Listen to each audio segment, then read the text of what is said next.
شب از مهتاب سر میره، تمام ماه تو آبه، شبیه عکس یک رؤیاست. تو خوابیدی جهان خواب، زمین دور تو میگرده، زمان دست تو افتاده. تماشا کن سکوت تو، عجب عمقی به شب داده. تو خواب انگار طرحی از گل و مهتاب و لبخندی، شب از جایی شروع میشه که تو چشماتو میبندی.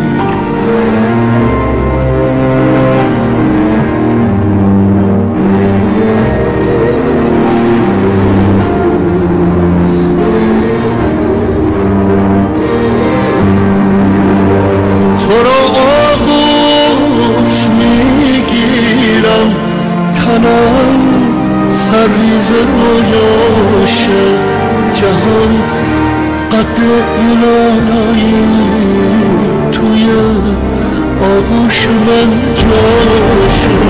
تو رو آغوش میگیرم، هوا تاریکتر میشه، خدا از دستهای تو به من نزدیکتر میشه. زمین دور تو میگرده، زمان دست تو افتاده. تماشا کن سکوت تو، عجب عمقی به شب داده. تمام خونه پر میشه از این تصویر رویایی. تماشا کن تماشا کن چه بی رحمان زیبایی.